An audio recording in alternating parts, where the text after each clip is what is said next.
Hello, I wanted to talk to you a little bit about Daniel Pelka. Now, if you don't know who he is, he was a young 4-year-old who was being starved to death quite cruelly by his parents, his mother and his stepfather. Now, this was so bad that he actually resorted to eating from the school bin and also taking food out of the pack-ups of his fellow pupils. Now, this is all really sad, and the reason why it is so sad is because this young lad died, unfortunately. And a lot of people wonder, well, why do such bad things happen? You know, why do this sort of thing happen? And should we be surprised? Well, no, we shouldn't really, because this is what this video is about, because I want to show you why such things happen as they do. You know, when we switch on the news, we see a lot of reports such as this one. Now, I don't want you to think that I'm just using this particular scenario with this young lad as some kind of means basically to Bible bash, really, because that's not what I'm trying to do. Basically, I'm trying to show people that there are reasons basically for what's happening, and also that there is hope that these things are going to stop happening, and I want to sort of show this to you. Now, if you've got a Bible of your own, it would be a good idea to maybe pause this video and go and get that Bible, and you can follow along in the scriptures with me. I mean, pause this video at any time, and you can catch up by looking at the scriptures with me. Depending on which translation that you're using, it might sound a little bit different to the way I'm reading it, but the gist will be the same. But anyway, I want to show you this particular scripture to start off with. It's in 2 Timothy, and it's chapter 3, and it's verses 1 through 5. Now, I'll read that to you. It says, "But know this, that in the last days, critical times hard to deal with will be here. For men will be lovers of themselves, lovers of money, self-assuming, haughty, blasphemers, disobedient to parents, unthankful, disloyal." Now, this is a point here.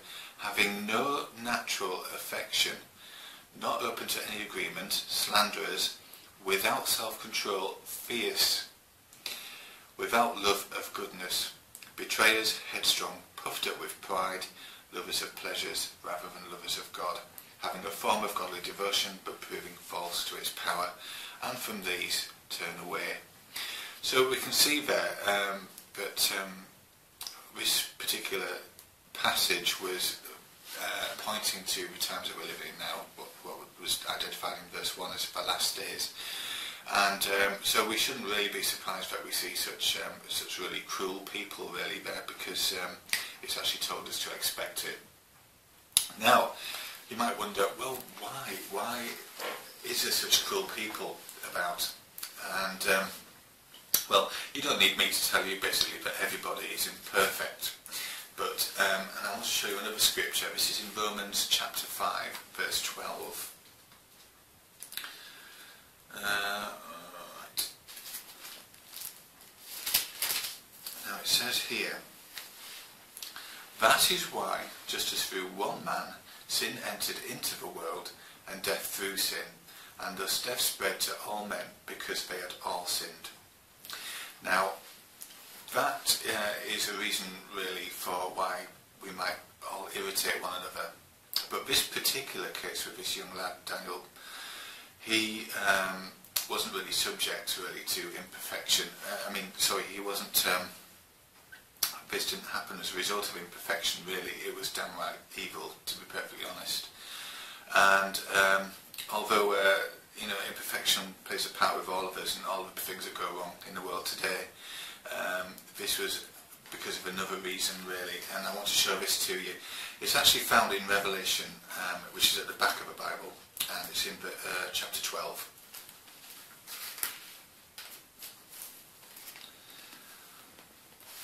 And if we take it from verse 9, it says, "So down the great dragon was hurled,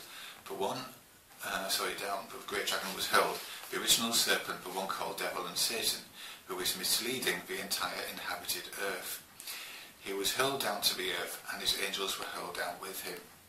Now, that's why we see a lot of wickedness in the world, because if we move a little bit further on into verse 12 of chapter 12, it says, "On this account be glad, you heavens, and you who reside in them, but woe for the earth and for the sea, because the devil has come down to you, having great anger, knowing he has a short period of time." So all the cruel things that we see in the world that's happening is really as a result of basically Satan's anger, knowing that he has a short period of time.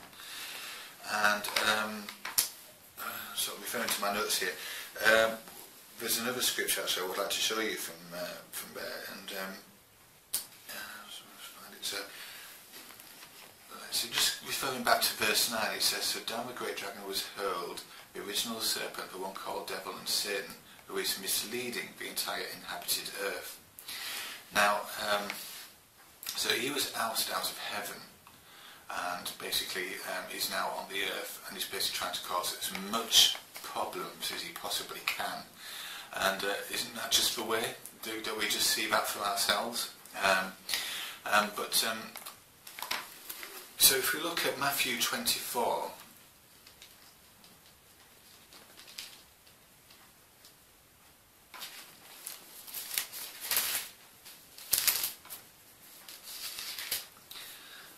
we'll see from verse 3, it says there that while he was sitting upon the Mount of Olives, now this is Jesus, it says, the disciples approached him privately, saying, "Tell us, when will these things be, and what will be the sign of your presence and the conclusion of the system of things?" And then in verse 4 he says, "And in answer Jesus said to them, Look out that nobody misleads you, for many will come on the basis of my name, saying I am the Christ, and will mislead many." Now it says that for many will come on the basis of my name. Don't we just see that with so many denominations of Christianity, and not all of them are doing what the Bible is telling us? But just to move forward with that, it says, "You are going to hear of wars and reports of war. See that you are not terrified, for these things must take place, but the end is not yet." And it says, "For nation will rise against nation, and kingdom against kingdom, and there will be food shortages and earthquakes in one place after another. All these things are a beginning of pangs of distress. Then people will deliver you up to tribulation and will kill you, and you will be objects of hatred by all the nations on account of my name. Then also many will be stumbled and will betray one another and will hate one another. And many false prophets will arise and mislead many. And because of the increasing of lawlessness, the love of a greater number will cool off. But he that has endured to the end is the one that will be saved." Now this is a reason why God hasn't done something about it yet. Now it says there that, "And this good news of the kingdom will be preached in all the inhabited earth for a witness to all the nations, and then the end will come." So basically God is trying to rescue people basically and bring them into a relationship with him. And if we look at John chapter 4, so John chapter 4 and it's verse 23. Now that says there that, "Nevertheless the hour is coming, and it is now, when the true worshippers will worship the Father with spirit and truth. For indeed the Father is looking for such like ones to worship him." So basically Jehovah is trying to rescue people basically before he acts and brings all the wickedness to an end. Now another scripture I'd like to show you is in Revelation, and this is something that will bring you a great deal of hope. Now looking at verses 3 and 4 of chapter 21, it says there that, "With that I heard a loud voice from the throne say, Look, the tent of God is with mankind, and he will reside with them, and they will be his peoples, and God himself will be with them." Now this is the point here. It says, "And he will wipe out every tear from their eyes, and death will be no more, neither will mourning, nor outcry, nor pain be any more. The former things have passed away." Now that's all very well. It's really wonderful, isn't it, for us in the future to know that that will happen. But what about this poor lad Daniel? He's now died. So what's going to happen to him? Well, this piece of encouragement for you, because in John chapter 5, if we have a look at that, and we're going to look at verses 28 and 29 there. It says there, "Do not marvel at this, because the hour is coming in which all those in memorial tombs will hear his voice and come out. Those who did good things to a resurrection of life. Those who practice vile things to a resurrection of judgment." So basically, those who have died in the past will be resurrected, and that is a promise in the Bible. So if that scripture in the outset is very accurate, the scripture from 2 Timothy 3, 1-5 about the things that we see in the world today, how much more so is this one going to be accurate as well? In fact, if you read through John chapter 11, we already see one resurrection which Jesus was able to perform with Jesus' friend Lazarus, as a bit of a foreshadow, basically, of things to come. So that's really, really wonderful, isn't it? To know that God will do something about it, and so it gives us a great deal of comfort. And basically, those who have suffered an injustice, such as this Daniel, he will eventually receive everlasting life and be resurrected. So that's really wonderful, isn't it? But we might think, well, why does God allow these things to happen in the first place? Well, let's turn to 1 Peter 5:7. We'll have a look at that one. It's towards the back of the Bible. And it says there, "But while you throw all your anxiety upon him, because he cares for you." So from that verse there, we actually see that Jehovah does care for us as individuals, and that we can throw our anxiety upon him in prayer. So that's not to say that Jehovah is unfeeling at all, because that's not the way. In fact, if we read through Genesis chapter 6, we actually see how he was absolutely distraught and very upset about the things he'd made, really, about creating humans in the first place, because of the badness that was going on throughout the earth in Noah's time. And then, of course, you probably know the story that God got the rain to flood the earth, so much so that it wiped out all the humans on the earth at that time, except for Noah and his family, who were rescued in the ark. So so we see there that God does absolutely shun such things like what's going on in the world today, and he absolutely hates it. So as we all do. So if we look at Job 34:10, just to sort of reiterate that a little bit more. Now that's just before Psalms, so roughly in the middle of the Bible.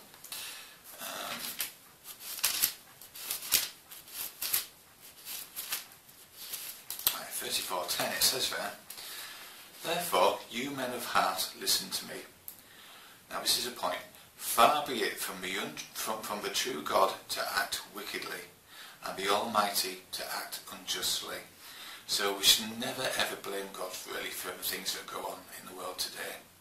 And if you think about it, basically it's not God that's doing these things, it's these really bad people, basically, isn't it? And I mean, when you think about the governments in the world today as well, how they're corrupt, and we're often seeing that, aren't we, in probably in our own country as well, wherever we live across the world. And it's always in the news, basically, that people that are in authority are basically really ridiculing themselves and being caught out in doing some quite unjust acts. And there's another reason for that, really, as well. If we look at Jeremiah 10, verse 23, we see there that let's have a look.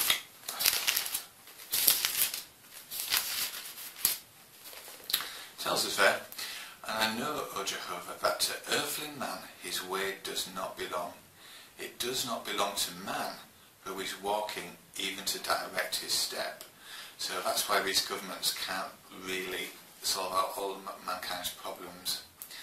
But on a more positive note, if we look at Daniel 2:44,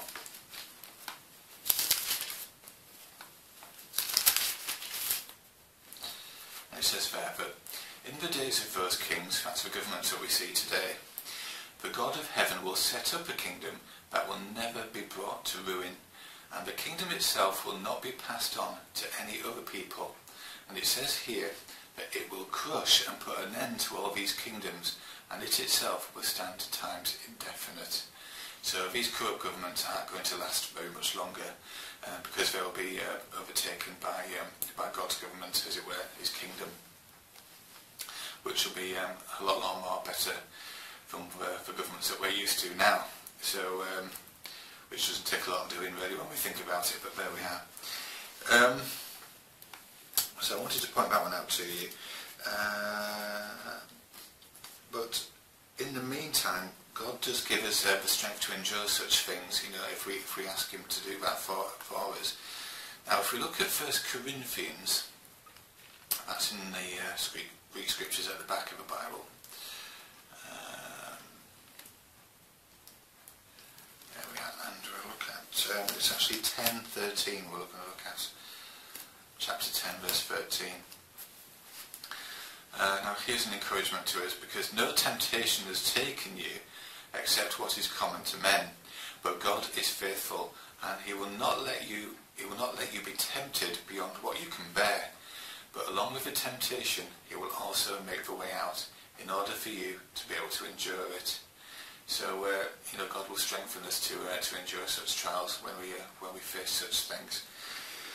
So that's quite encouraging to know. So basically what we learn here really is that it's not God's fault that these things happen. It was not his fault at all, but it's basically the wicked humans, and also it's Satan, the devil, who's causing a lot of the grief that we see in the world at the moment. And we are seeing that God has given us time basically to come to get to know him, and also he's given us time to basically adjust ourselves in order to come under his perfect standards there. Of course, we can't do that perfectly because we're imperfect people, as we read in Romans 5:12. But we can do the best we can, and God will spare us if we call on his name, Jehovah. So we get some good things from that. So, and also we also see that this way of what we see on the news at the moment isn't going to last forever, and God is going to do something about it. So he's just having to allow time for things to get sorted out first before he brings these things to an end. So basically the message here really is to sit tight, get to know Jehovah, and also don't be completely shocked by the things that we see in the world today, and don't be distraught by them, but know in your heart basically that these things are not going to last forever. In fact, not for much longer at all now. So now I could go into a lot more detail, but obviously this video is going to go on for absolutely years if I did that. So the best thing really is for me to encourage you to have a free home Bible study at a time and place to suit you. Now you can do that by logging on to jw.org and following the links online for your particular country. So now I did this a while back, and it's answered a lot of my questions, and so I'm sure it will answer yours as well. So don't delay, do it today, as they say.